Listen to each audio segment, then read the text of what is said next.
Assalamualaikum warahmatullahi wabarakatuh. Alhamdulillahi rabbil alamin.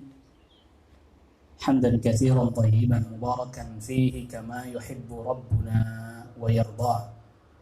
Wassalatu wassalamu ala nabiyir rahmah wa ala alihi wa sahbihi wa man tabi'a hudahu ila yaumil qiyamah. قال الله تعالى في كتابه الكريم يا أيها الذين آمنوا اتقوا الله حق تقاته ولا تموتن إلا وأنتم مسلمون يا أيها الناس اتقوا ربكم الذي خلقكم من نفس واحدة وخلق منها زوجها وبث منهما رجالا كثيرا ونساء واتقوا الله الذي تساءلون به والأرحام إن الله كان عليكم رقيبا يا أيها الذين آمنوا اتقوا الله وقولوا قولا سديدا يصلح لكم أعمالكم ويغفر لكم ذنوبكم ومن يطع الله ورسوله فقد فاز فوزا عظيما أما بعد فإن أصدق الحديث كتاب الله وخير الهدى هدى محمد صلى الله عليه وسلم وشر الأمور محدثاتها وكل محدثة بدعة وكل بدعة ضلالة وكل ضلالة في النار.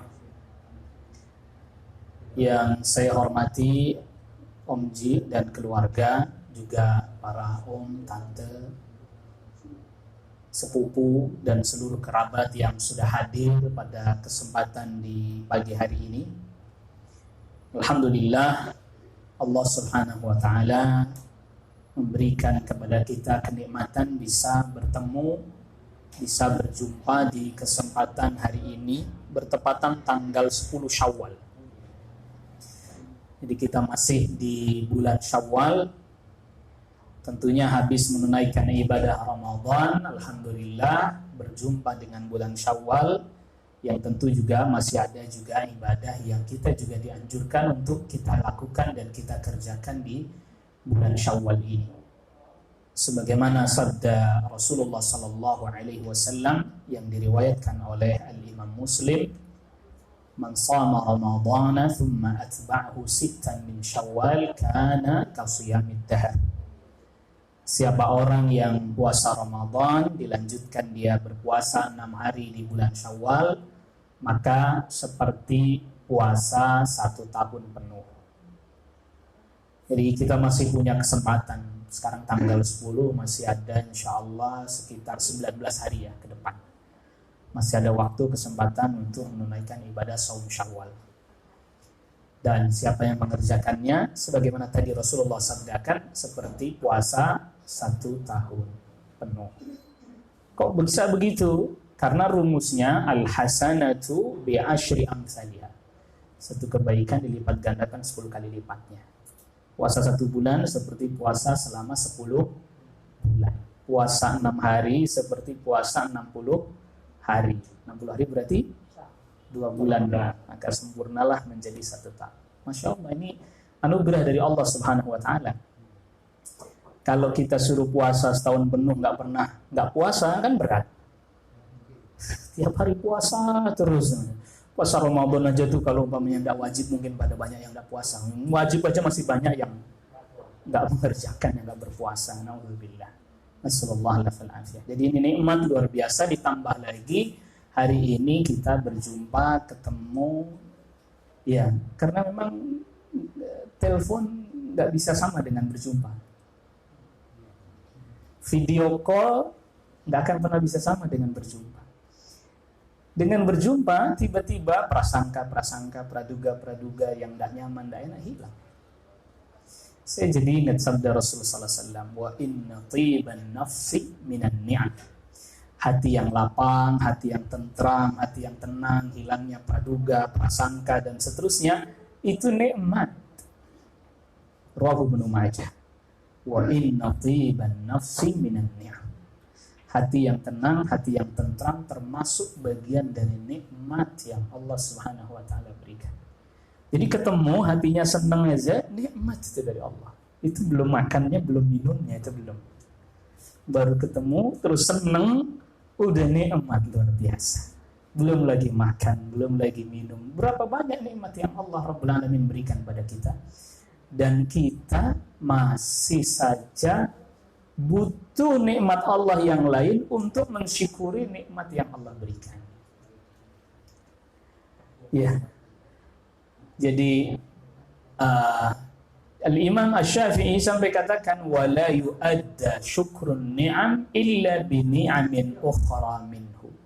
Gak akan bisa orang mensyukuri nikmat yang sudah Allah berikan kecuali dia diberi nikmat lagi oleh Allah. Itu nikmat bisa mensyukuri. Allah kasih nikmat, kita tidak akan bisa mensyukuri nikmat itu kecuali kita diberi nikmat berupa kemampuan untuk mensyukuri nikmat itu. Jadi nikmat Allah berupa betapa banyaknya yang kita juga mungkin tidak bisa syukuri kecuali Allah kasih nikmat lagi kepada kita sehingga kita bisa mensyukuri nikmat tersebut. Luar biasa, nikmat luar biasa. Dan nikmat berupa hati yang lapang itu tidak bisa ditukar pakai apapun. Tidak bisa ditukar. Makanan yang enak, hatinya lagi tidak lapang, jadi tidak enak. Tidur jadi tidak enak juga, nggak nyenyak, karena hatinya lagi sempit. Bahkan lagi punya uang banyak sekalipun hatinya lagi tidak enak, ya nggak enak juga, tetap aja. Karena uangnya itu tidak bisa ditukar untuk kenikmatan dan kelapangan hati, nggak bisa ditukar. Nah, maka oleh karena itu, kenikmatan bertemu, berjumpa, hatinya jadi lapang, tenang, tentram, nikmat luar biasa, Masya Allah. Salawat salam semoga terlimpahkan dan tercurahkan kepada Nabi kita, Nabi Muhammad SAW, kepada keluarga, kepada kerabat, dan juga kepada seluruh sahabat radhiyallahu anhum ajmain. Ma'asyiral hadirin wal hadirat, saya tadi sudah janjian sama Om Ji, kurang lebih saya hanya 1 jam aja. Alhamdulillah dikasih tempat duduk, kalau selalu berdiri paling setengah jam. Kalau karena dikasih duduk gini bisa 1 jam lah, lumayan lah. Tapi kalau berdiri kayak pertemuan kita yang lalu setengah jam aja udah ngos-ngosan, udah lumayan. Tadi sempat disinggung, sempat disampaikan. Saya coba menggunakan kata disinggung, tapi bukan berarti membuat yang hadir tersinggung gitu ya. Karena kadang kata-kata tersinggung itu agak bersinggungan, tersinggung itu agak sensitif. Tadi sudah disampaikan oleh Om Ji, alhamdulillah, terkait dengan menuntut ilmu. Kita sama-sama tahu bahwa agama kita, agama Islam adalah dinul ilm, agama ilmu. Yang dimaksud ilmu itu begini, saya ingin jelaskan dulu supaya kita sama-sama persepsinya sama. Karena terkadang orang ketika disebut kata ilmu, dia punya persepsi masing-masing, punya definisi masing-masing. Nah, di dalam Islam yang namanya ilmu itu adalah secara sederhana kita maknai yang datang dari Allah dan Rasulnya SAW. Itu ilmu. Iya, tentu itu yang kemudian diterima oleh para sahabat dari Rasulullah SAW. Itu namanya ilmu. Maja'a anil wahyain, yang datang dari 2 wahyu, yaitu Al-Quran dan Sunnah Rasulullah SAW. Nanti para ulama biasanya ditambahkan penjelasan dari para sahabat. Karena yang memahami itu pertama kali adalah para sahabat. Murid-muridnya Rasulullah SAW itu ya para sahabat. Nah, persepsi ini dulu yang harus kita samakan. Jadi kalau pendapat orang, individu, person, masyarakat, kaum, belum tentu ilmu. Orang punya satu pandangan terhadap satu permasalahan, belum tentu ilmu kalau dia tidak bersesuaian dengan apa yang datang dari Allah Subhanahu wa taala dan yang datang dari Rasul SAW. Nah, karena ilmu ini, wahyu ini datang dari Allah Rabbul Alamin, ngatur segala hal, semuanya diatur. Mulai dari urusan zahir, urusan luar zahir, sampai urusan batin, urusan dalam. Ya, manusia itu kan ada kalanya dia mengalami kondisi sedih, ada kalanya mengalami kondisi ya seneng, gembira. Itu ada aturannya loh, ada ilmunya. Luar biasa itu. Jadi bukan berarti wahyu turun, betul, salat diatur, wudu diatur. Memang betul itu. Tapi sampai urusan sedih diatur, gembira diatur. Contoh, kita ambil contoh sederhana. Ketika selesai puasa Ramadan, lalu kemudian masuk tanggal 1 Syawal, Idul Fitr. Senang nggak? Senang nggak? Senang. Diatur nggak oleh agama gimana cara mengekspresikan senangnya? Pertama, diatur. Anda boleh senang, gembira, tapi tetap peduli terhadap sesama. Maka diwajibkan zakatul fitr. Anda boleh senang, silakan senang, tapi jangan lupa sama orang yang di sekitar. Makanya ada zakatul fitr. Salah satu fungsinya zakatul fitr yang diriwayatkan oleh sahabat Abdullah bin Abbas, farada Rasulullah sallallahu alaihi wasallam zakatul fitri tuhratan lis-sha'im minal lagwi war-rafath wa tu'matan lil masakin. Rasul mewajibkan zakat fitr dalam rangka mensucikan orang yang berpuasa dari hal yang sia-sia. Kadang kita puasa tapi ngerjainnya yang sia-sia, bukan yang manfaat. Dan rofas itu sejenis perkataan cabul atau perbuatan mengarah. Dibersihkan dengan itu, wa tu'matan lil masakin, kasih makan orang miskin. Senang, tapi jangan lupa Anda jangan senang sendirian gitu. Kita jadi orang yang senang gembira, jangan sendirian. Ajak juga yang lain, maka peduli pada yang lain. Diatur. Lalu kemudian selanjutnya Allah Subhanahu wa ta'ala atur lagi. Yang di akhir dari ayat 185. Akhir ayatnya. Potongan akhir ayatnya. Dari surat Al-Baqarah. Walitukmilul iddah. Walitukabbirullaha ala ma hadakum. Wala'allakum tashkurun. Sempurnakan bilangan puasa kalian dan bertakbirlah karena Allah Subhanahu wa ta'ala telah memberikan hidayah kepada kalian, mampu melaksanakan ibadah itu bagian daripada hidayah. Hidayatul taufiq namanya. Hidayah mampu mengerjakan ibadah. Kalau enggak Allah kasih hidayah, kita enggak akan bisa ibadah. Kalau Allah enggak kasih kemampuan kita ibadah, kita enggak akan bisa ibadah. Termasuk tadi yang dijelaskan, kalau Allah enggak berikan kemampuan kita sampai sini, enggak sampai sini. Ya, takbir wala'allakum tashkurun, dan agar kalian bersyukur kepada Allah atas nikmat tadi, nikmat bisa beribadah. Lalu kemudian caranya, ekspresinya dengan mengagungkan nama Allah, takbir, Allahu Akbar dan seterusnya. Tapi memang tidak boleh berlebihan. Ini yang jadi permasalahan kan, sebagian kita berlebihan. Takbir, ya kalau kayak di Jakarta itu sambil naik mobil bak terbuka, bawa beduk, bawa salon besar, kan ganggu orang itu. Nah ini kan sudah melampaui batas-batasnya. Di syariat perintahnya takbir itu kita ngucapin Allahu Akbar itu sudah takbir itu. Tapi ini disertai dengan hal kayak tadi, akhirnya ada kecelakaan, ada anak yang jatuh dari mobil, namanya naik mobil bak terbuka kan. Coba. Kegembiraan yang melampaui batas. Sebagaimana ada aturannya. Orang sedih juga diatur. Gembira diatur. Itu salah satu contoh saja. Itu kita tidak sebutkan detail-detail rincinya. Jadi kalau detail rincinya bisa panjang nanti urusannya. 1 jam cuman itu doang nanti. Urusan gembira doang bisa. Kejadian itu.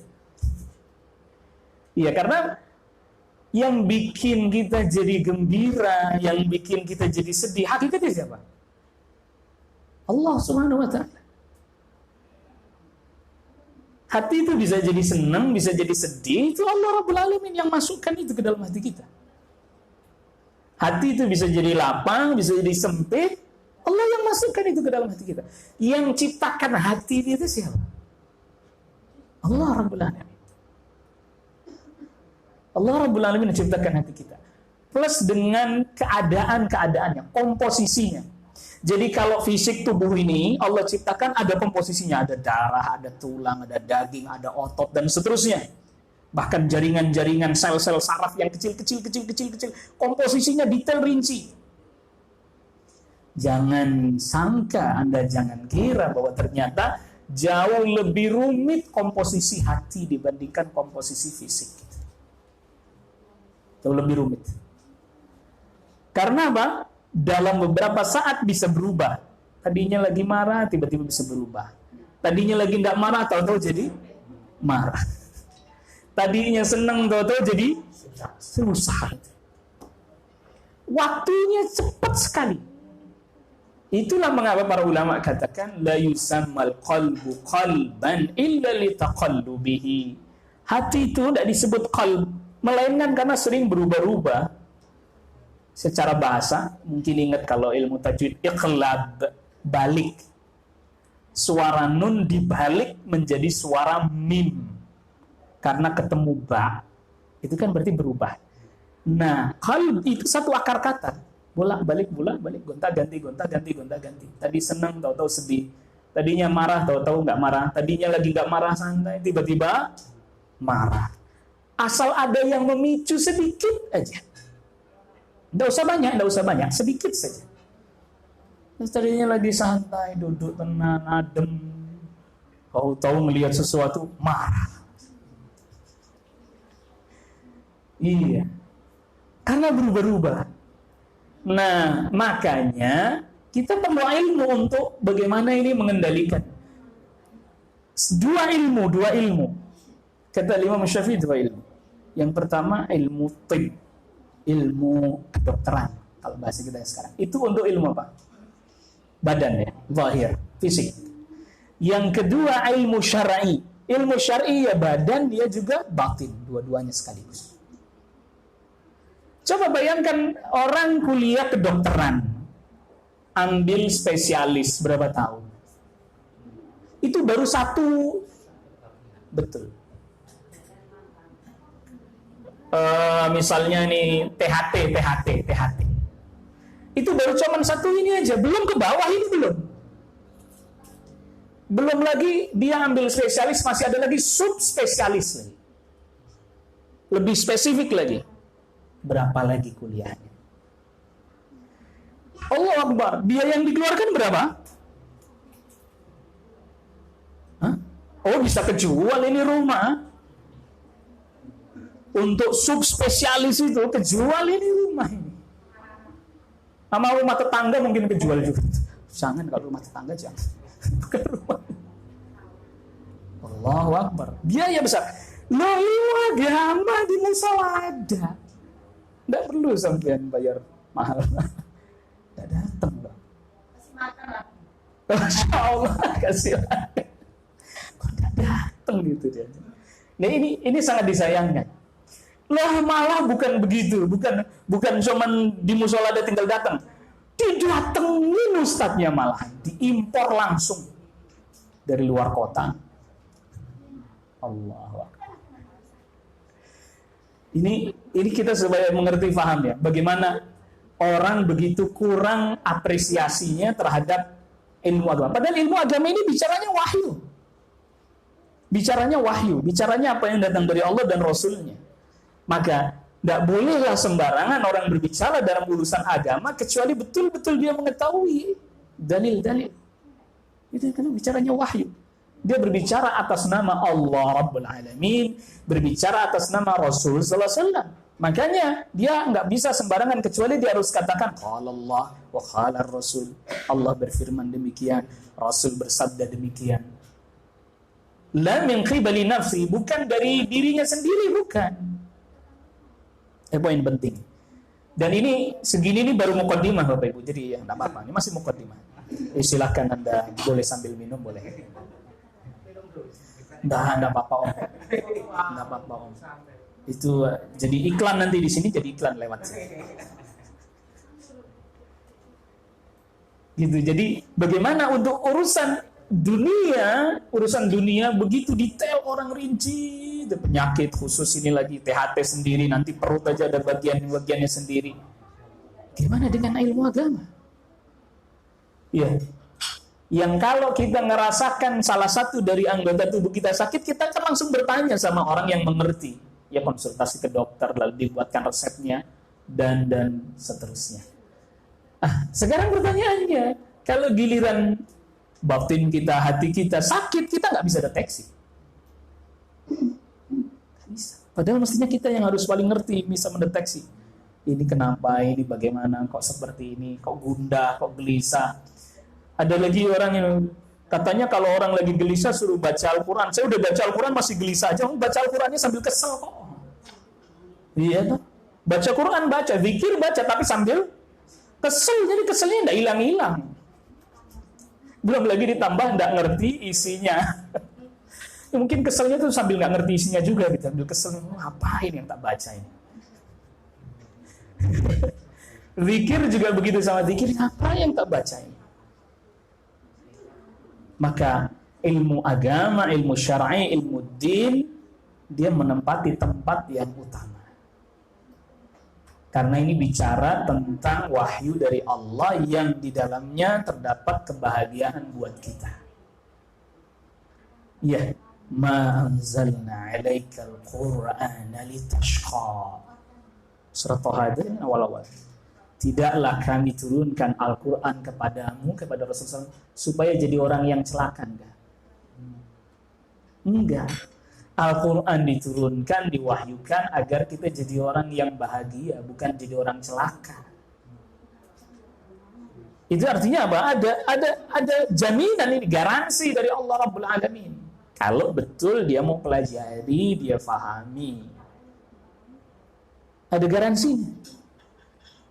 Bukan, nah makanya gini, Al-Quran turun, dibaca untuk dipelajari, difahami, diamalkan. Nanti kita coba jelaskan simpul-simpulnya. Bukan hanya untuk dibaca, selesai. Dibaca selesai, ya sudah, tidak paham maknanya, apa maksudnya.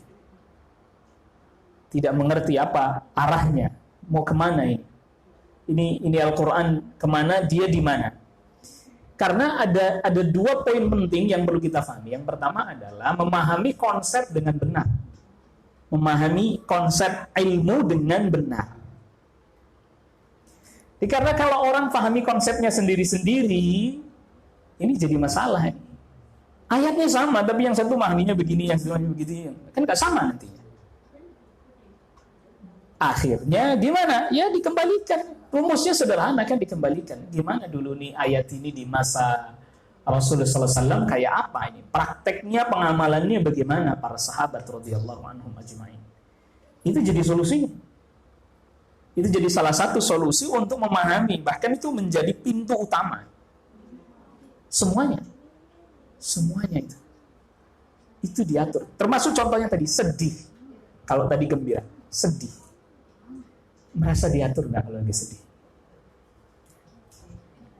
Saya tanya dulu, kita merasa diatur nggak? Kalau sedih itu harus ada aturannya, kita ngerasa nggak? Apa sedih suka-suka aja sendiri? Sedih terus habis itu kepalanya dibentur-benturkan ke tembok gitu? Ada aturannya, sampai sedih ada aturannya. Perhatikan satu contoh. Rasulullah SAW sabdakan, laisa minna, bukan termasuk umatku, man latamal khudud, siapa orang yang tampar-tampar pipinya, wajahnya, wa syaqqal juyub, dia sobek-sobek pakaiannya, wa da'a bida'wal jahiliyah, dan menyeru dengan seruan-seruan jahiliyah. Jadi kalau ada anggota keluarganya wafat, ya tidak boleh orang itu karena atas nama sedih, dia teriak-teriak, dia jerit-jerit, pukul-pukul mukanya, atau sobek-sobek pakaiannya, atau jemput-jemput kepalanya, rambutnya. Iya. Lihat, sedih aja Anda boleh sedih. Karena itu komposisinya hati. Hati itu ada cinta, ada harap, ada takut, ada gembira, ada sedih. Komposisinya banyak. Saya tidak sebutkan dulu semuanya. Jadi hati itu punya komposisi yang banyak. Rumit. Gembira, netesin air mata. Sedih, netesin air mata juga enggak. Tapi beda. Betul ya? Kan ada orang gembira, netesin air mata? Ada. Sedih, netesin air mata? Nah, tapi di hati sama atau beda rasanya? Kalau bahasanya orang itu hangat air matanya beda, karena yang satu sedih, yang satu gembira. Saya tidak tahu juga, belum pernah ngecek juga berapa suhunya itu.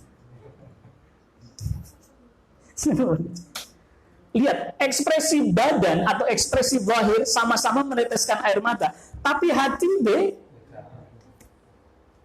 menarik.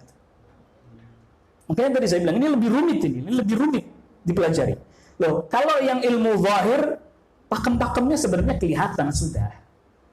Iya kan? Pakem-pakemnya ada beberapa hal detail-detail rinci saja. Tapi untuk urusan hati ini yang rumit ini.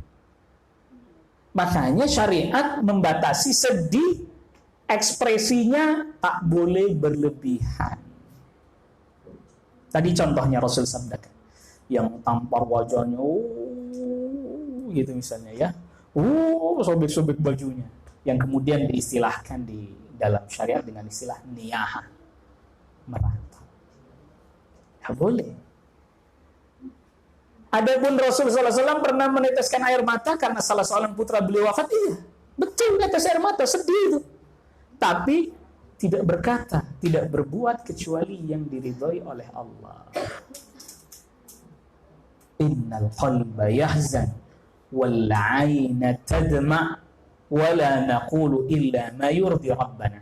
Ketika Rasulullah SAW ada salah seorang putra beliau wafat, Ibrahim namanya, dari Maria Al-Qibtiyah. Maria Al-Qibtiyah ini Mesir. Qibti itu kebangsaan aslinya Mesir itu Qibti. Ya sukunya Fir'aun lah. Itu namanya Qibti. Jadi itu budak dari salah seorang penguasa Iskandaria, Alexandria. Namanya Muqawqis. Dia disurati oleh Rasul sallallahu alaihi wasallam didakwa untuk masuk Islam. Beliau tidak masuk Islam tapi menunjukkan persahabatan. Dikirim hadiah. Di antara hadiahnya ya budak zaman itu, Maria Al-Qibtiyah, punya anak laki-laki namanya Ibrahim, wafat. Masih kecil. Rasul sallallahu alaihi wasallam nangis neteskan air mata. Lalu ditanya, apa ini Rasul? Kata Rasul sallallahu alaihi wasallam, "Hadhihi rahmah alqaha fi qalbi ibadi." Ini adalah bentuk kasih sayang yang Allah tanamkan dalam hati hambanya. Lalu Rasul katakan itu, sesungguhnya kita bersedih, air mata pun keluar dari mata, tapi kita tidak berkata kecuali yang diridhoi oleh Allah Subhanahu wa taala. Kita juga begitu sama. Tak boleh kita mengatakan sesuatu kecuali yang diridhoi oleh Allah. Nah, menarik, perhatikan. Tidak pernah ada kita itu dianjurkan untuk mengulang-ulang kesedihan. Ya, tidak ada kita itu diperintahkan untuk mengulang-ulang kesedihan. Karena kesedihan kalau terus berulang-ulang, dampaknya jadi buruk tidak buat hati. Jadi buruk. Jadi pemurung. Ya, orang kalau selalu dia nggak bisa lepas dari kesedihannya, dia tidak bisa lepas dari kesedihannya, jadi pemurung, diem aja, murung aja, di pojokan aja, sendirian aja. Nah, gelap-gelap lagi, nauzubillah. Karena apa? Enggak, kalau orang anak-anak milenial zaman sekarang bilangnya enggak move on. Jadi kesedihannya diulang-ulang terus. Teringat tentu iya. Tetapi tidak sengaja, kalau tidak sengaja enggak masalah. Tapi kalau menyengajakan diri kita mengulang-ulang kesedihan, jangan. Dampaknya pun tidak baik bagi apa? Bagi hati kita, bagi diri kita, bagi badan kita, bagi fisik kita, bagi tubuh kita bahkan. Nabi Ya'qub alaihissalam, itu dalam syariatnya Nabi Ya'qub pada saat itu. Nabi Ya'qub alaihissalam berpisah dengan putra kesayangannya. Siapa putra kesayangannya Nabi Ya'qub alaihissalam? Sampai saudara lainnya tuh cemburu. Yusuf alaihissalam. Itu sampai nangis, sampai beliau akhirnya buta karena sebab menangis. Itu salah satu bukti bahwa orang sedih, tidak berusaha dia keluar dari kesedihannya, itu sampai berdampak pada apa? Pada badan, pada fisik. Buta.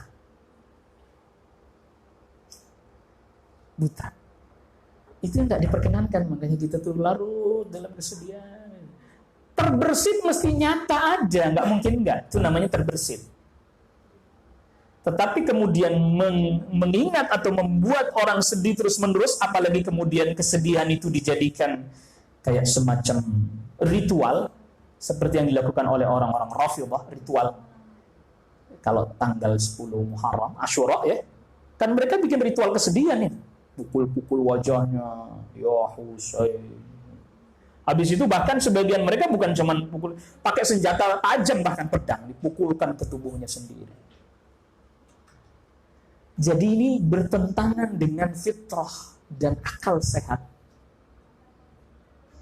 Mengenang kesedihan. Nanti tahun depan begitu lagi, diulang lagi Asyura lagi. Dengan ekspresi yang tadi. Bahkan sampai ada anak kecil seumuran segini atau bahkan lebih kecil lagi, itu orang Rafidhah, Syiah Rafidhah, dilukai. Tulisin sininya pakai tulisan, ada tulisannya ya Husain, dilukai. Ya Husain, ya Husain. Nauzubillah, lihat itu.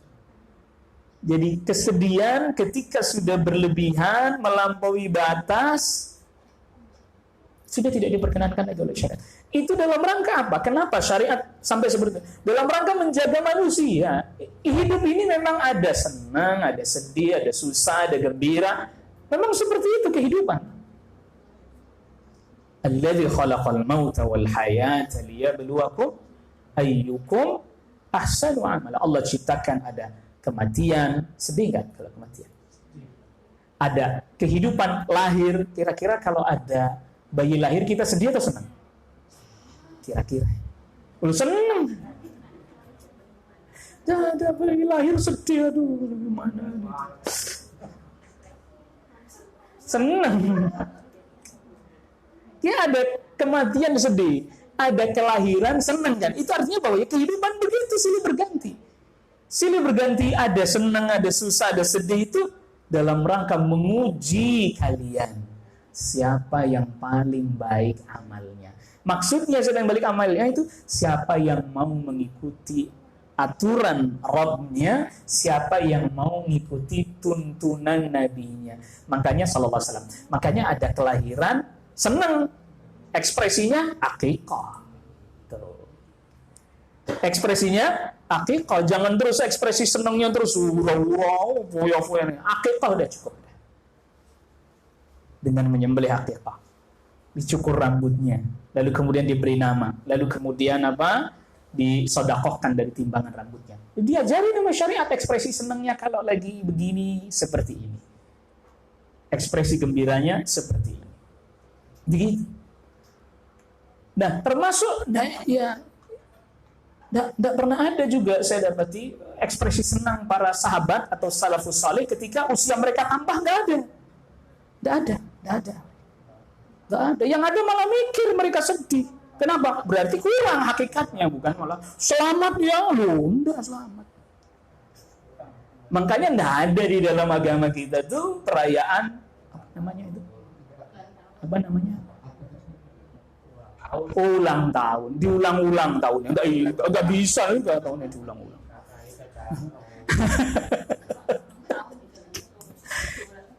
Enggak ada ulang tahun ya. Nggak ada hari kelahiran itu nggak ada. Loh, pasti seneng tadi ekspresinya ya akikah, udah selesai sudah itu. Nggak terus nanti diulang lagi akhirnya ngucapin selamat ya gitu. Imam Malik rahimahullah ta'ala kalau ditanya bagaimana hari ini keadaan anda, jawabannya Imam Malik, dosaku bertambah dan usiaku yang terus berkurang. Tidak ada ini seneng atas usia yang bertambah. Enggak, yang ada ya berkurang karena memang hakikatnya masanya jadi berkurang. Itu contoh-contoh sih. Lah yang kayak gini nih kan ya jadi unik. Jadi uniknya apa? Saya sering kali ditanya, banyak kok orang yang kayak gitu. Kan enggak jadi ukuran standar. Loh itu ada loh yang urtis. Ustadz artis. Itu ulang tahunan, jangan ditiru, nggak ada tuntunannya kok, dari mana? Ya nggak tahu kalau untuk naikin rating, nggak tahu itu ya. Ya nggak boleh begitu, nggak ada tuntunannya, bilang nggak ada tuntunannya. Gini, unik ya kan? Sesuatu yang tidak ada dalam Islam, mau diislamkan itu kan nggak bisa. Ya, ngapunten misalnya ya, daging babi haram toh sampai sekarang masih toh? Apa udah berubah? Oh, kan nggak bisa daging babi Islami itu kan nggak bisa toh? Daging babi syariah itu nggak ada. Zina syariah itu nggak ada, zina syariah itu, zina syar'i, zina Islami itu nggak ada toh. Nggak pernah dia masuk Islam, riba itu nggak pernah masuk Islam, babi itu nggak pernah masuk Islam, nggak pernah dalam syariat pun diharamkan, dilarang. Nah kok bisa diislamikan itu dari mana?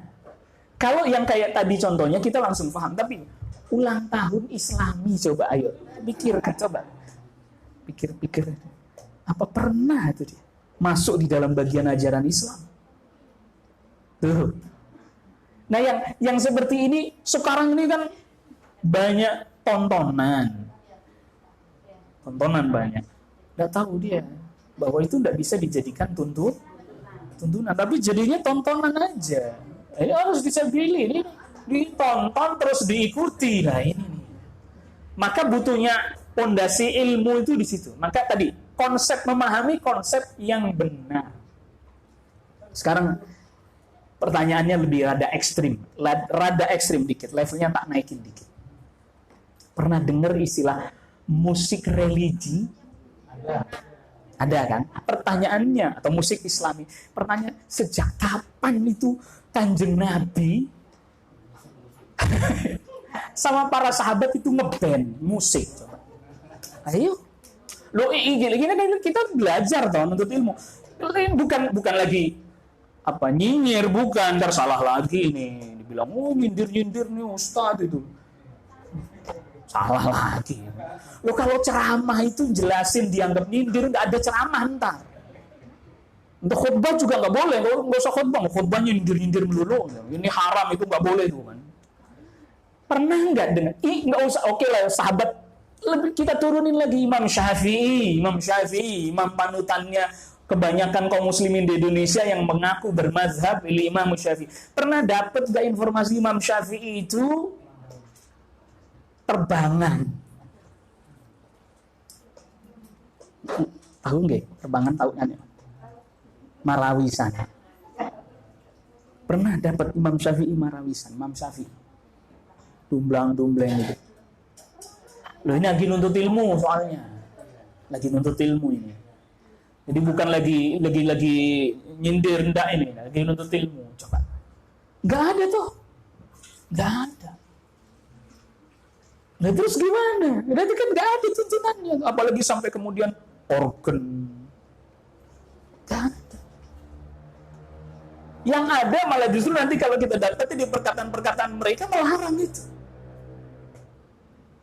Sampai sahabat Abdullah bin Mas'ud radhiyallahu anhu katakan al-ghina'u yunbitu nifaq. Nyanyi-nyanyian lagu-lagu kayak gitu apalagi musik-musik menumbuhkan benih-benih kemunafikan di dalam hati. Tapi enak iya kan? Enggak indah tanpa musik. Ya ini hadis rawahu siapa ini? Yang mengatakan hidup jadi enggak indah tanpa musik, ini hadis riwayat siapa? Perkataannya siapa? Kaulnya siapa ini tuh? Kok jadi panutan? Sebenarnya sudah ada yang bilang gitu. Itu contoh-contoh yang sederhana. Dan sekarang pertanyaan saudara kan, karena ini lagi ramai beberapa waktu lalu yang di Jakarta itu. Ada paduan suara masuk apa? Masjid Istiqlal toh. Saya ngelihat itu tentu sedih sebagai kaum muslimin. Tapi saya lebih sedih lagi. Loh kaum muslimin juga kayak begitu kok. Yang masukin gambus marawis ke masjid siapa? Orang Islam toh. Iya. Mereka tuh marah karena yang begitu bukan orang Islam di masjid. Loh, orang Islam sendiri memasukkan alat-alat musik ke masjid. Gambus marawis terbang. Gak tahu tinggi seberapa itu. Gak ada tuh yang marah kaum muslimin ketika itu masuk ke masjid. Gak ada yang marah. Kemarin itu karena bukan orang Islam yang masuk. Walaupun yang didendangkan tuh katanya apa, Asmaul Husna apa ya katanya. Katanya. Karena saya gak dengerin dendangannya. Saya cuma lihat videonya, beritanya lewat. Marah orang. Loh sekarang masjid-masjid ini dimasukin musik enggak, Pak? Terbangan. Itu kan musik juga toh. Loh, tapi kan sholawat lah ya ini. Sholawat itu perkataan kita mengucapkan Allahumma salli ala Muhammad wa ala ali Muhammad kama sallaita ala Ibrahim wa ala ali Ibrahim. Itu sholawat. Anda mengucapkan gitu cukup, itu namanya sholawat, bukan diiringi.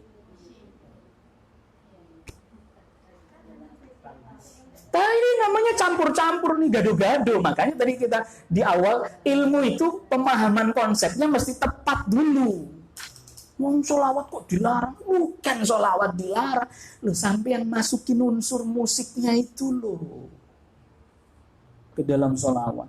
Loh tapi kan enak Pak Ustadz. Ya ini nih, agama kok disamain sama kayak jajanan enak, mah nggak enak. Ini yang kayak gini nih. Oh ini rame nih urusannya karena berhubung ceramahnya di sini sama di sini aja. Kalau di masjid pulang bingung lewat mana ini urusannya.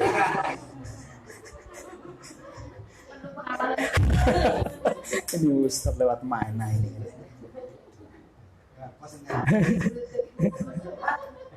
Kita nah sekarang yang agak berkurang dari kaum muslimin. Kaum muslimin itu kan kita semua hafal ayatnya ya kan, wa tawassaw bil haq wa tawassaw bis sabr. Loh, kalau ada hal yang enggak sefaham, ini katakanlah misalnya, kan enak kalau duduk bareng gini lalu kemudian kita saling diskusi baik-baik. Rasulullah ngajarkan gitu? Enggak. Kan berarti selesai toh urusannya toh. Ya tapi kan loh, ini yang jadi masalah nih tapikan.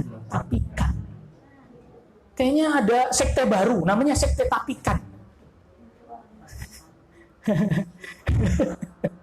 Itu namanya sekte tapikan. Lo tapikan. Jadi kita jelaskan ini tidak ada loh, Rasul ajarkan begini. Dia hanya bantah dengan tapikan. Tapikan bagus. Tapikan. Nah.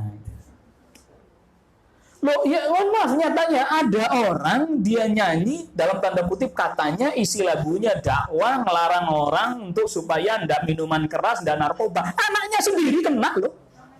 Oh saya nggak nyebut nama loh. Disangkain petemen kalau nyebut nama. Ya itu artinya bukti bahwa nasihat nggak bisa lewat musik, nggak bisa. Dia anaknya sendiri. Katanya tak. Saya tetap nggak sebut nama, saya harus profesional, tetap nggak boleh. Inisial aja enggak kan? Nyatanya nggak bisa jadi nasihat. Karena memang nasihat yang namanya nasihat itu dari Allah Rabbul Alamin. Ya ayuhan nas qad ja'atkum maw'idhatum mir rabbikum. Wahai manusia, sudah datang kepada kalian nasihat dari Rabb kalian, dari Allah. Wa shifaa'ul lima fis sudur, obat buat penyakit yang ada di dalam hati. Wa huda wa rahmatul lil mu'minin, petunjuk dan rahmah bagi orang beriman. Nasihat datang dari Allah, dari Al-Quran, dari Rasul SAW. Itu mau'izah tuh namanya nasihat. Kalau kayak penyampai, ini namanya cuma penyampai. Nyampaiin saja nasihat yang datang dari Allah, yang datang dari Rasul. Dan sampai di situ saja tugas kita. Soal dia mau terima atau tidak, tadi lagi-lagi urusan hati. Allah Rabbul Alamin yang membolak-balikkan hati. Yang tadinya benci jadi senang, bisa kejadian. Seperti Hindun. Pernah dengar ceritanya Hindun, istrinya Abu Sufyan. Itu bencinya luar biasa kepada Islam, kaum muslimin termasuk pada Rasulullah SAW. Termasuk Hindun yang perintahkan kepada budaknya yang namanya Wahsy untuk membunuh Hamzah bin Abdul Muttalib dalam perang Uhud. Sudah begitu dibelah dadanya, keluarin jantungnya, dikunyah sama Hindun. Mau ditelan nggak, ketelan keluar lagi. Sampai Rasul katakan kalau itu ketelan, Hindun nggak akan terkena api neraka itu badannya. Fathu Makkah tahun 8 Hijriah, Hindun masuk Islam. Berubah, Allah rubah hatinya. Yang tadinya benci luar biasa jadi apa? Jadi sahabat. Jadi urusan hati ini urusan hal yang betul-betul sulit diprediksi. Tetapi yang namanya menjelaskan kebenaran, ya nggak usah ngomong yang kebenaran, ngomong yang kadang kita ngomong yang biasa aja, ada orang yang terima, ada yang nggak terima. Ngomong biasa saja, kita bicara biasa ini, ngobrol biasa. Kadang ada yang dengar terimanya A, ada yang dengar terimanya B. Itu tergantung kondisi hati sebenarnya. Kondisi hati lagi lapang, dia dengar sesuatu yang nggak menyenangkan, apa-apalah. Hatinya lagi apa? Hatinya lagi lapang, lagi moodnya lagi bagus, istilahnya kita sekarang. Hatinya lagi ruwet, orang ngomong biasa aja disangka ngomong nggak enak. Biasa aja dong bicaranya. Jadi ternyata urusan batinnya, urusan hati. Nah, Ma'asyiral hadirin wal hadirat azakumullah, ujungnya muaranya di mana? Semuanya orang akan bertanya begitu. Muaranya di mana? Muaranya ada pada ilmu. Muaranya ada pada ilmu. Dan uniknya semua ibadah kita itu menuju kepada ketentraman jiwa, ketenangan batin. Semuanya ibadah kita ke situ. Iya. Qad aflaha man tazakka wa dzakara isma rabbih fa shalla. Beruntung orang yang mau mensucikan dirinya, tazkiyatun nafs tadi. Dengan cara apa? Wa dzakara isma rabbih, dia mengingat atau menyebut nama Rabbnya, fa shalla, dia salat. Tuh. Tenang hatinya. Begitu juga dia mengeluarkan hartanya, juga ada kenikmatan, ada kelapangan hati di situ. Cembar hati. Makanya Rasulullah SAW kalau Ramadan makin dermawan karena hatinya lapang. Rasulullah SAW itu orang paling dermawan. Kalau Ramadan lebih dermawan lagi karena hatinya lapang, tenang, senang. Jadi ibadah, arahnya ibadah yang kita kerjakan itu adalah agar hati kita lapang, agar hati kita tenang, agar hati kita tentram. Orang itu Pak, hatinya lapang, dermawan bisa, ngomongnya enak, dermawan iya. Loh, Anda hatinya sempit, jangan coba dermawan. Adanya minta jajan dong ngelomelin. Ayo tes. Hatinya lagi sempit, lagi kesel, tiba-tiba anaknya datang, nih jajan dong, jajan terus kamu, jomelin anaknya. Hatinya lagi apa? Hatinya lagi lapang. Kalau toh nggak ada, hatinya lagi lapang, anaknya minta jajan. Nah, kamu jangan jajan terus ya. Umi sedang nggak ada, nanti lain kali jajan lagi. Tuh, ngomongnya juga enak. Hati yang lapang ini harus diisi apa? Kalau orang tanya, isinya ilmu. Tadi ilmu itu apa? Ya dia banyak mempelajari, membaca kalam Rabbnya, wahyu Al-Quran, mempelajari sunnah. Konsep yang pertama, konsepnya benar. Lah kalau hatinya diisinya infotainment terus, ya gimana enggak? Sumpek. Yang masalah mau cerai orang yang sumpek kita. Coba aja. Nontonnya infotainment aja, waduh sumpek aja urusannya. Kita nggak bermasalah, nonton orang bermasalah, hatinya kira-kira jadi seneng apa enggak? Jadi susah, malah kesel saya sama si itu. Loh, kok jadi dia yang kesel? Iya, begitu. Isinya infotainment sama apa? Sinetron, ya udah. Ya. Wiridannya itu sinetron, infotainment, sinetron.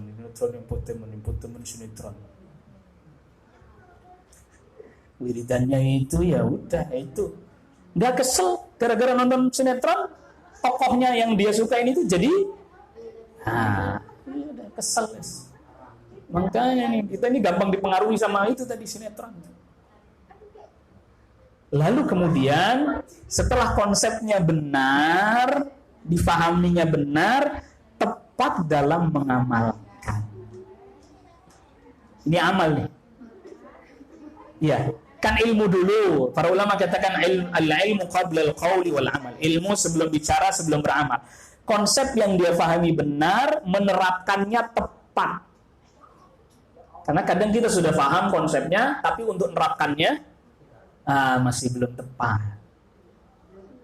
Jadi dia konsepnya benar dia fahami, ilmunya benar dia fahami, diterapkannya juga tepat. Dan ini butuh lagi pertolongan dari Allah Rabbul Alamin. Kita nuntut ilmunya butuh pertolongan dari Allah Rabbul Alamin. Jadi mau belajar, jadi mau nuntut ilmu. Kita menerapkannya juga butuh apa? Pertolongan lagi dari Allah Rabbul Alamin. Ngamalin ilmu itu enggak. Makanya kalau ditanya belajar ilmu sama ngamalin mana yang berat? Dua-duanya berat. Tapi lebih berat lagi ngamalinnya. Dua-duanya berat. Kalau nggak berat, majelis ilmu penuh orang. Kalau nggak berat, majelis taklim penuh orang. Kalau nggak berat, nyatanya nggak rame kan? Iya, berat berarti. Lebih berat lagi mengamalkannya. Karena mengamalkannya dengan cara yang tepat, sesuai dengan aturannya, takarannya, pas. Iya. Oleh karena itulah di antara doanya Rasulullah SAW yang dibaca bagian daripada zikir pagi, zikir petang, Allahumma inni as'aluka ilman nafi'a wa rizqan thayyiba wa amalan mutaqabbala. Ya Allah, aku mohon kepadamu ilmu manfaat, rizkinya thayyib. Nah, ini saya jadi ingat, kayaknya waktu itu sama Mas Hamam ya. Ada ceramah membedakan antara halal sama thayyib. Halal thayyib itu sami mawon. Huwa. Ya ayyuhalladzina amanu kulu min thayyibati ma razaqnakum. Maka di satu ayat sebutin halalan thayyib. Ya ayyuhan nasu kulu mimma fil ardi halalan thayyiba. Di ayat yang selanjutnya, beberapa ayat ke depan, ya ayyuhalladzina amanu kulu min thayyibati ma razaqnakum. Dan disebut lagi halal langsung thayyiban. Jadi tidak ada istilah ini halal tapi tidak thayyib. Enggak, halal mesti thayyib. Makanya dia nggak pakai huruf athof, halal dan thayyib enggak. Halal dan thayyibah kalau terjemahan bahasa Jawa. Halal tur thayyib. Mesti thayyib. Makanya dia nggak pakai wawu, nggak pakai dan, nggak pakai huruf athof. Lan itu enggak. Halal tur thayyib. Kiai sepuh kalau maknain begitu. Enggak halal lan thayyib enggak. Kenapa? Loh, tapi daging kambing halal. Tapi bagi orang yang darah tinggi katanya, enggak thayyib. Itu daging kambingnya halal dan thayyib. Sampeannya yang bermasalah. Bukan daging kambingnya yang enggak thayyib.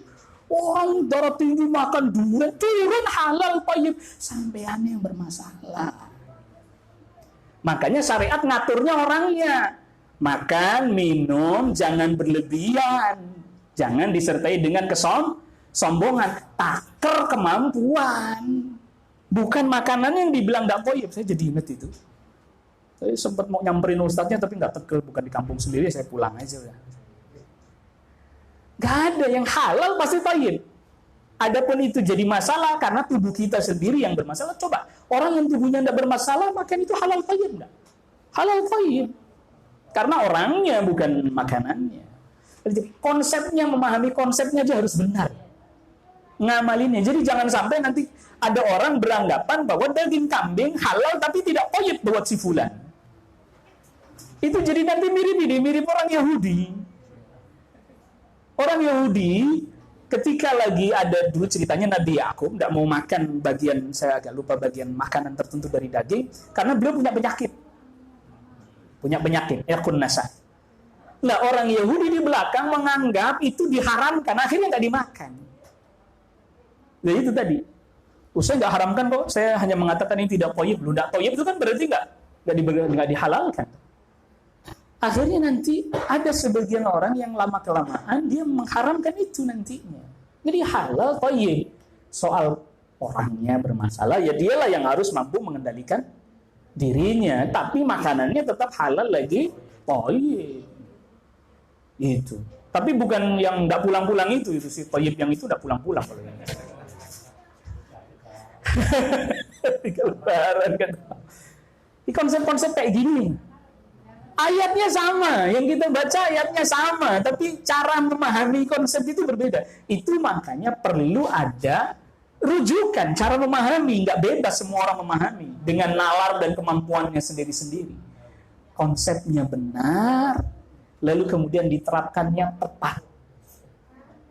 Ini masih lagi ini namanya ilmu global masih. Karena kalau pengajiannya kayak gini namanya pengajian global. Kalau pengajian rutin baru ilmu rinci, detail, tafasil. Itu di pengajian rutin seminggu sekali, jadi sebulannya 4 kali. Itu namanya rutin. Nah, biasanya ada kitabnya, ada bukunya, rutin. Kalau kayak gini kan ya ini suplemen tambahan aja. Suplemen tambahan aja, amunisi tambahan aja. Tetap ada poin-poin yang perlu kita ingat tadi. Makanya perlunya nuntut ilmu itu pertama tadi, agar konsep yang kita pahami itu sama. Karena namanya datang dari Allah itu tidak beda. Nanti ada yang diberi keringanan kalau sudah detail-detail rinci. Detail rinci syariat tidak membatasi secara detail. Nah, baru itu diberi kelapangan. Itu maka nanti ada istilah masalah-masalah khilafiyah ijtihadiyah di antara para fuqaha. Itu ranahnya itu, tapi pada prinsipnya sama. Jadi kita tuh jangan kalau baca fikih atau belajar fikih yang terbersit dalam benak kita beda. Enggak, sama. Sama dulu, bedanya dikit. Bukan bedanya banyak, samanya. Nah, ini yang jadi masalah. Ini bahaya ini. Konsep yang namanya konsep difahami masyarakat itu, mau terucap mau tidak terucap, maka itu yang difahami oleh mereka. Mereka kalau bicara fikih, yang ada dalam benak mereka, bedanya banyak, samanya sedikit. Problem. Yang benar adalah samanya banyak, bedanya sedikit. Iya.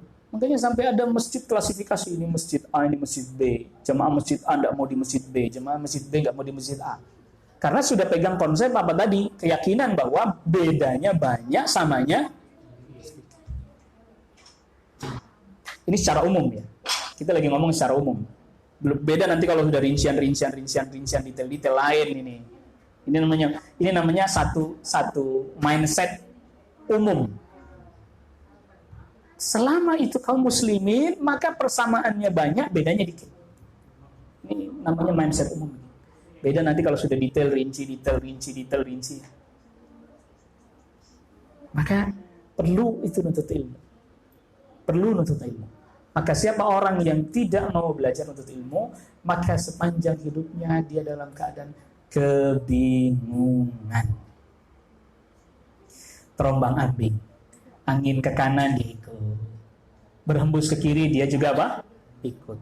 Yang penting saya orang sono saya ikutlah, enggak apa-apa. Orang-orang juga pada kesana semua. Allahu Akbar. Enggak punya prinsip akhirnya. Tidak punya prinsip. Dan satu lagi, ilmu dipelajari bukan untuk debat-debat.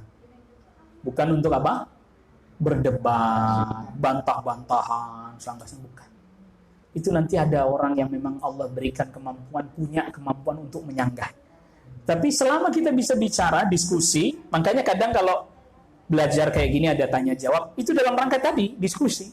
Mungkin ada yang masih ganjel gitu. Diskusikan tidak apa-apa. Jadi saya posisinya di sini bukan hakim, bukan qadhi yang memvonis salah Anda, penjara ini, enggak usah takut. Kadang orang tuh nanya takut tuh karena dianggap divonis, dihukum ini. Jadi kita diskusikan mana yang kurang tepat agar diperbaiki jadi makin baik. Ini yang harus ditanamkan di jamaah. Di mana-mana. Kadang kalau kita udah bilang, oh itu kurang tepat, kok saya disalah-salahin sih? Enggak, dibener-benerin. Bukan disalah-salahin. Kalau disalah-salahin kan nggak dikasih tahu yang bener. Itu dibener-benerin. Ini yang bener begini loh. Yang ini nggak ada panduannya, nggak ada tuntunan. Namanya kan berarti dibenerin. Kalau disalahin ini disalah, biarin aja dia nggak dibenerin itu. Di konsep ini juga, menyalah-nyalahkan. Nah itu kan. Meneraka-nerakakan. Surga kayak wewe dewe. Ya, kalau ndak golongannya terus rokok kabeh gitu. Enggak ada. Tadi kita prinsipnya tawasau bil haq wa tawasau bis sabr. Itu loh, sekarang begini pertanyaan. Misalnya orang khutbah, lalu dia jelaskan yang ini haram, yang ini tidak boleh. Apa dia nyalah-nyalain? Loh, kalau dia nyalah-nyalain juga, enggak ono khutbah wisan. Enggak usah khutbah Jumat, enggak usah khutbah Idul Fitri, nyalah-nyalain semua ini isinya katanya. Ini haram, itu haram. Tawasau bil haq, tawasau bis sabr. Karena salah satu sifatnya manusia itu kita dikasih hawa. Kita kenal hawa nafsu. Makanya seringkali kita sudah tahu tapi ngamalinnya melenceng. Konsepnya udah tahu tapi ngamalinnya apa? Melenceng. Makanya dua poin pentingnya. Konsep yang dia pahami benar, tepat dalam mengamalkan. Kadang konsepnya tahu benar, ngamalinnya apa? Salah. Apalagi ilmunya nggak tahu. Tambah. Udah gitu dikasih tahu, marah. Udah untung saya sholat pakai disalah-salahin. Ngaji sama ini loh Ustaz itu, sholat begini salah, sholat begitu salah, sholat ini lo sholat, udah untung saya mau sholat. Yang nggak sholat salah-salahin. Lo karuan sih nggak dalam sholat, udah karuan. Diajaknya ayo sholat, yang nggak mau sholat diajaknya ayo sholat, yang sudah mau sholat ayo benerin sholat. Nah itu sebenarnya dia udah naik tingkatan itu, cuman dia masih mau turun aja. Mau nggak usah salah-salahin, udah untung saya mau sholat. Yang nggak sholat tuh yang disalah-salahin dulu, itu mah udah jelas. Itu sudah terang, udah jelas. Makanya ada tadi konsep yang difahami benar, ngamalinnya tepat. Kadang kita tuh memahaminya aja keliru. Keliru ya ternyata yang benar begini ya. Nah itu ilmu. Sehingga pengamalannya makin baik, makin meningkat, makin meningkat, makin meningkat, makin meningkat. Enggak makin turun. Tahun lalu terawih 7 menit, sekarang malah 6 menit. Ini kan turun namanya. Ntar tahun depan terawih 5 menit. Assalamualaikum, assalamualaikum. Baca Fatihah kedengeran depan sama bolinnya doang itu. Loh gitu kok bisa dibilang sah loh, saya bingung. Nggak, sampai sekarang saya masih bingung kok. Kayak gitu kok dibilang sah, nggak melanggar syariat, saya bingung. Mau ngaji kitab fikih yang tipis-tipis Safinah itu mesti ditulis tumakninah. Nggak usah kitab tebel-tebel gede-gede sampai Fathul Wahab syarahnya Manhajul Tulam, nggak usah yang tipis-tipis dulu. Tumakninah. Seminim-minimnya tumakninah. Anda ruko misalnya berhenti gerak, baca subhanallah sekali. Subhanallah.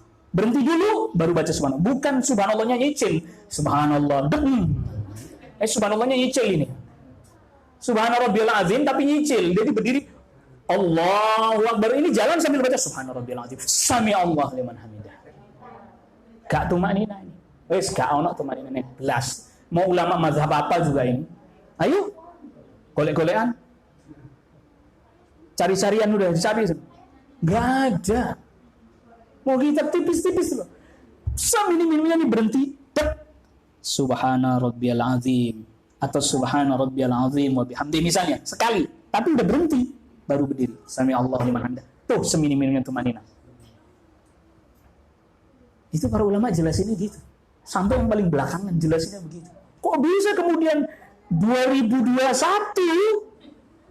ada orang salat 21 ya? 21 loh. 6 menit. 21 rakaat 6 menit. Orang sholat 2 rakaat aja di 5 menit loh. 2 rakaat kok dia santai 5 menit. Nah ini kok 21 rakaat 6 menit. Ya sholat apa olahraga ini? Orang olahraga aja gak gini-gini bener. Wok. Itu kalau ditanya sama instruktur olahraga itu salah urat bisa itu. Melese itu uratnya itu. Allah musta'an. Ini penurunan ini mah, bukan peningkatan, enggak. Ini bukan sesuatu yang perlu dibanggakan, enggak. Lu kalau beritanya sampai ke luar negeri ya diguyu mah. Ini ulamanya kemana ini kok sampai umat sholat kayak begini ini? La ilaha illallah. Coba. Lah terus ketika ditanya, ya ini sudah tradisi. Loh, sholat kok tradisi? Pas ditanya begitu. Kenapa Anda sholat seperti ini, cepat kayak begini? Ini sudah tradisi, turun-temurun dari dulu. Sholat kok tradisi? Sholat itu ibadah, bukan tradisi. Nasallallahu. Kalau kita debat kusir, nggak ketemu mesti. Tapi kalau kita mau tadi nuntut ilmu bener, teliti, buka bukunya, kitabnya, hujahnya, bagaimana para ulama terdahulu, para sahabat terdahulu, gimana salatnya Rasul sallallahu alaihi wasallam. Ketemu deh. Enggak. Itu seperti pernah ada hadis yang dikenal dengan hadis al-musi' salatah. Ada orang masuk masjid. Salat cepat. Selesai salat, assalamualaikum warahmatullahi wabarakatuh. Datang kepada Rasul sallallahu alaihi wasallam, lalu Rasul katakan, "Qum fasalli fa innaka lam tusalli." Salat mana? Sampai durung salat. Loh, saya barusan habis sholat kok Rasul. Sholat lagi dia. Sama kayak pertama tadi. Datang lagi Rasul, sholat lagi. Sesungguhnya engkau belum sholat. Sholat lagi. Sampai 3 kali datang. Masih belum. Akhirnya apa dia bilang? Rasul ajarkan saya sholat. Nah, baru diajar. Gitu. Dan enggak, ketika dikasih tahu itu sholatnya enggak sah. Nyalah-nyalahin lu. Gimana kalau saya sampai kadang begini, ini kalau Rasul hidup di zaman ini pun Rasul kali, waduh senangnya nyala-nyalain. Itu kan berarti Rasul, kamu belum sholat lagi, ulangi sholatnya. Tapi akhirnya kemudian diajarkan oleh Rasul sallallahu alaihi wasallam sholat itu begini. Kalau engkau ruku, maka rukulah hatta tatma'inna raki'an, tumakninah ya rukunya. Lalu diajar. Tumanina dia tenang ya, sholat dia tenang-tenang aja, santai-santai gitu loh, enggak terus. Assalamualaikum, Allahu Akbar, Assalamualaikum. Allahumma salli. Coba, ini berarti seperti yang Rasul sudah sabdakan, di antara tanda hari kiamat adalah mulai hilangnya ilmu. Artinya orang ngamalin udah, kita nggak ngikutin ilmu, ngikutin udah yang senangnya begitu ya segitu. Tradisinya kayak gitu ya sudah, gitu aja udah. Kami udah dari dulu dan nggak usah diganggu-ganggu, udah kayak gini aja udah. Kami udah senang sholat begini, cepet. Ya, berterawih bisa tambah lagi, aduk lagi. Wallahu ta'ala ala wa'alam. Sudah 1 jam sesuai dengan perjanjiannya. Ya sesuai dengan perjanjian dong. Iya sih. Oh cukup lah udah, alhamdulillah udah ini. Ya sebenarnya yang ditanya Tante Nani sampun siap tereng.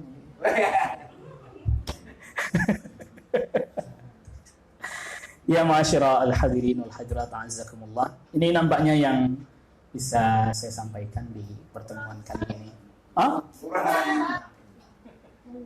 Udah lemes ya? Tereng sarapan ya?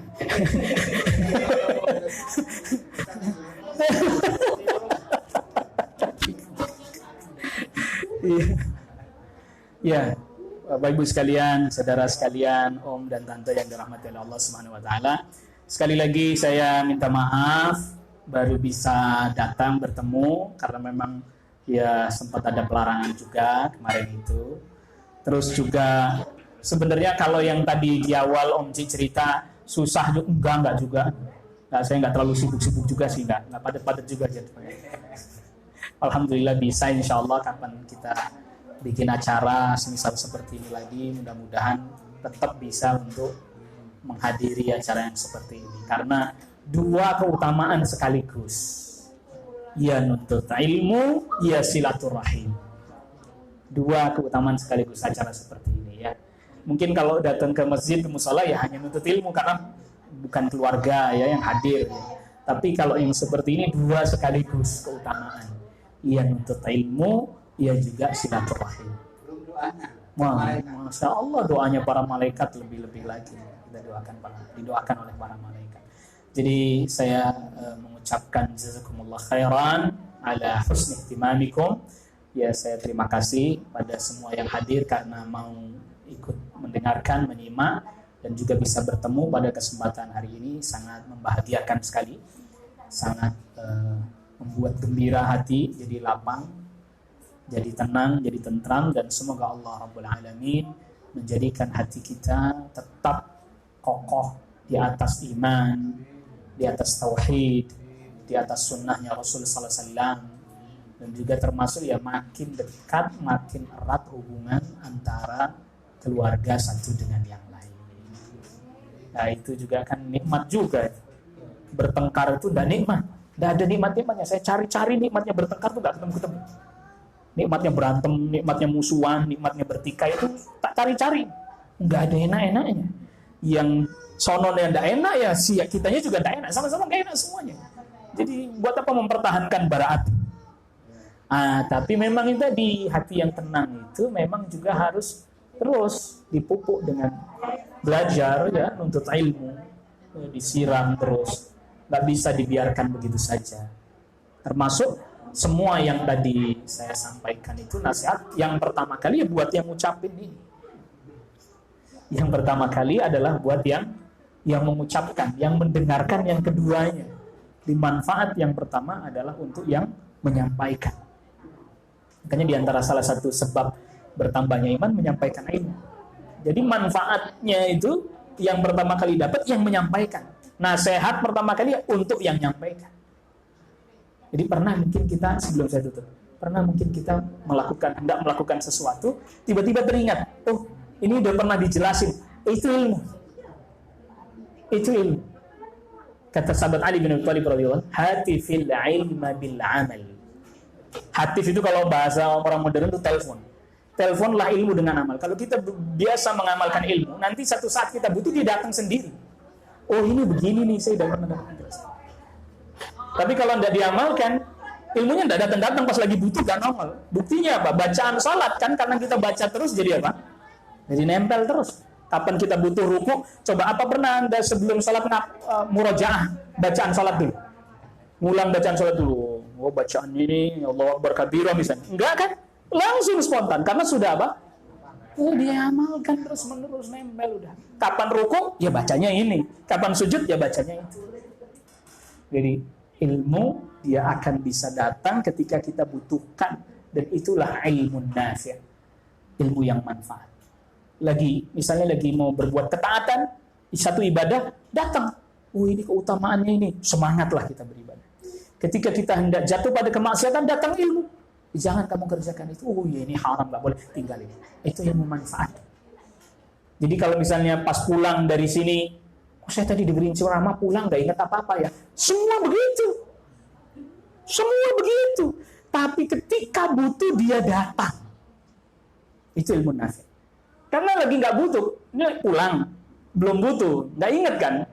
Pas giliran menghadapi satu masalah ingat. Lah itu. Jadi jangan pernah dikira apa yang pernah kita dengar itu gak bekas. Jadi gak ada istilahnya masuk kanan keluar kanan, gak ada. Setidaknya masuk kanan keluar kiri ada yang nyantol itu Pak. Ada. Kalau masuknya kanan keluar kiri kan berarti lewat, ada yang lewat, berarti ada yang nyantol tuh walaupun sedikit. Kalau kanan keluar kanan pakai headset itu berarti gak kerungu apa-apa ya. Nah itu. Jadi jangan pernah kita ngira dengerin ceramah enggak inget apa-apa saya tadi. Enggak, pas lagi butuh nanti muncul insyaallah.